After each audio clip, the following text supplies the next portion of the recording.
Listen. Then I am happy to see that Nicole Kidman has finally been released from that abandoned AMC. And thank you for encouraging people who were already at the movie theater to go to the movie theater. So last year, the Oscars had a lot of nominees getting up from their seats, and it was all about people throwing up hands. Coda. But this year was a pretty solid show. They finally brought back all 32 categories and had these cool intros for each that made it seem like they actually cared about the movies. You know, they had editors on stage, a whole recording studio, an entire closet of costumes, and they even let the winner speak, just not too much. Kim also did a pretty decent job hosting, even though he did show his ass sometimes. He did order a flyover on a cloudy day, but the goofiest part had to be the commercials, because they showed the most nominated actress going to TV. Oh my God, it's me! Like, this is a show that celebrates going to the theater while all the ads were for streaming. It's like they're still trying to choke us with cables. But I just love how Cameron didn't show up because he didn't want to sit for 3.5 hours. You know, Tom and James Cameron didn't show up tonight. The two guys who insisted we go to the theater didn't come to the theater. Overall, this year was solid enough and did do a good job celebrating movies while also, wasting time to pat themselves on the back for fixing the problems created by, the Oscars. So let me explain. Just goes to show you how incredibly silly this all is. First off, we have Animated Feature, which was presented by the Jungle Cruise crew, who was rocked off Dwayne's Jungle Cruise booze. See, they're exhausted just even at this. Emily, is it? Okay. Yes, we're just wasting time. Really think about it. The nominees were really stacked this year for animated movies that, even the Pixar law surprised me, but they were so ready to give it to Theo that they already had him backstage with a head start. Animation is cinema. Animation is not a genre. Man, he damn near has an EGOT within the Oscars. He's giving out grants for kids so that they can start making their own animations, which I thought was really cool that he mentioned in his after speech. Specifically, stop motion, because he knows that before you have a crew, it's the easiest way to make your own tunes at home. If you have the patience. I'll show you my claymation project, okay? Now, I've been working pretty hard on this.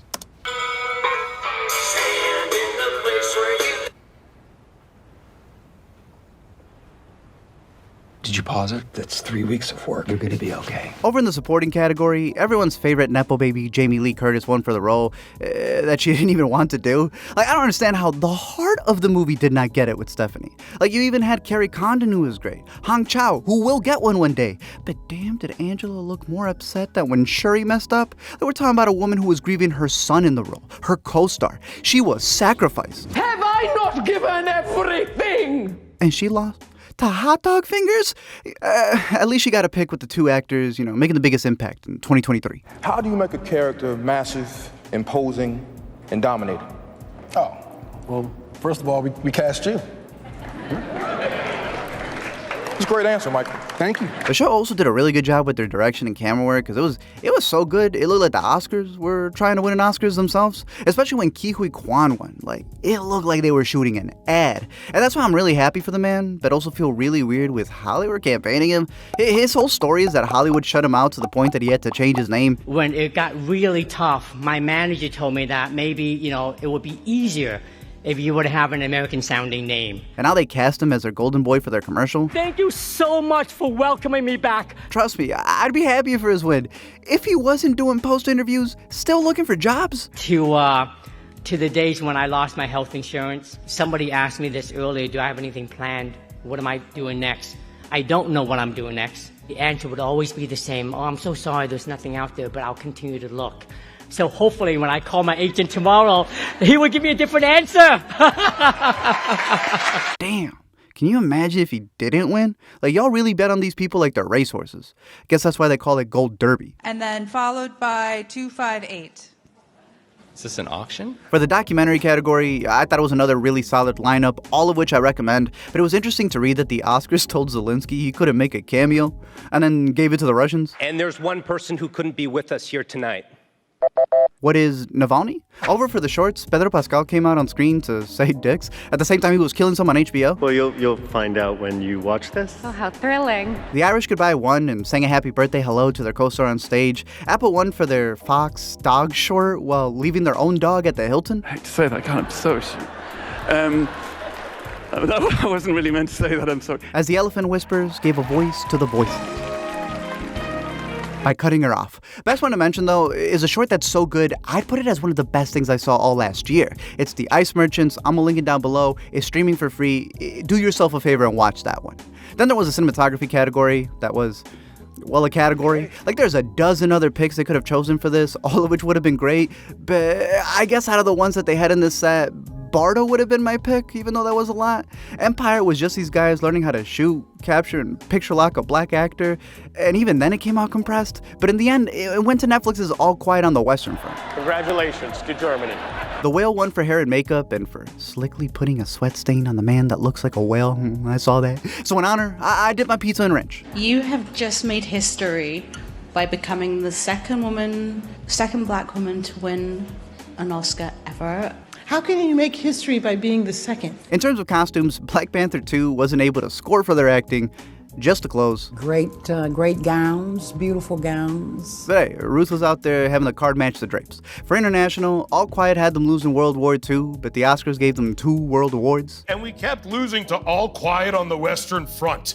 And I'm like, I'm here with the most Jewish movie ever, and we keep losing to these Germans. They then kept it going with a win for production design that had them all giddy. Also picked up score, so they weren't that quiet, you know? I was hoping for Babylon. Batman, no, but when your campaign involves you using an actual World War instrument for your riff, how can you lose? I was thinking, I have this harmonium of my grandmother in the studio that I refurbished. So I was using that as the instrument. My grandmother would maybe think when I'm using the amplifier, she would maybe not go with me. Because, they were mostly playing with this instrument Christian songs in their homes. It is crazy, though, that John Williams is still getting nominated, but the man hasn't won one in 30 years. Well, my wife thinks I should have won more. And someone asked her, Samantha, why do you always wear black dresses to the Oscar? And she says, because we lose every year. VFX was presented by Elizabeth Banks, who almost ate face, just like she did with her character actress, Margot Martindale. Obviously, it went to Avatar, who honestly gave the biggest flex of the night with their speech. Did you ever worry that technology was going to evolve so rapidly that by the time the film came out, the technology you were using had sort of become old and redundant by that point? No, Jeff, it's the other way around. When we're making a film like this, we're writing the technology to make it happen. Yeah, if technology evolves, it's because of these guys. For sound, it went to Top Gun, and rightfully so, because I know right now the rage is all for Dolby, but those new IMAX theaters went from 6 tracks to 12 tracks, and it is on a whole other level. I'm no longer going to the theaters just to see a movie, but to hear them. For the music performances, Gaga almost didn't even show up because she was filming Joker 2, but found a way to escape the asylum.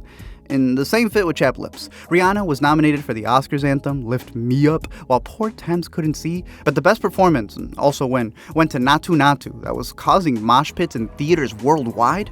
Do you know Natu? Because if you don't, you're about to. This man even composed the whole song and everything for the award. And Diane really thought she was going to win? Not today. Just do what you did last year. Nothing. Sit there and do absolutely nothing. Editing-wise, we had some really good nominees, with Tar being a standout for me because it took me a long time to figure out that there were secret ghosts in there, and now they're haunting me. But it was Everything Everywhere All at Once that took home editing and screenplay, meaning that every film professor must be grinding their gears because they weren't doing everything they tell you not to do. It's also crazy to see the Daniels win because I remember when I started making explained videos overall on the A to Z show, and for Swiss Army Man, they were in the comments breaking things down. Now, not only has it become a genre, but the boys are freaking Oscar winners. I need to thank the people who made me the storyteller that I am, starting with my mom, who protected me as a child, protected the inner storyteller. My mom is sitting here somewhere. I don't know where she is. Like, one story that she likes to tell is that when I was really young, she read a story that I wrote.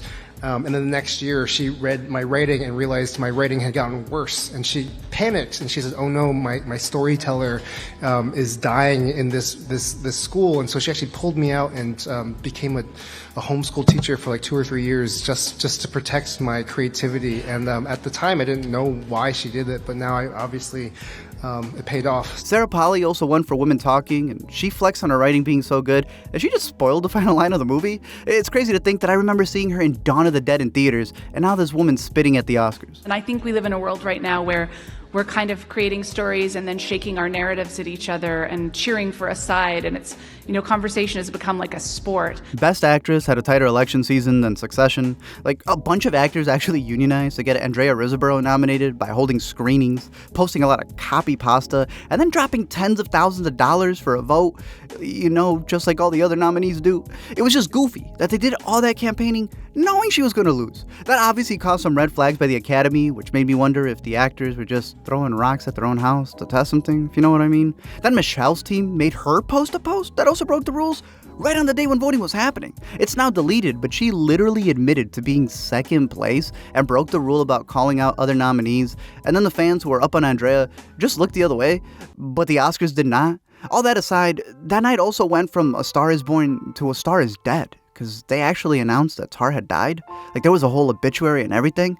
And then last week, Tarantino for real said R.I.P. to Rick Dalton from Once Upon a Time in Hollywood.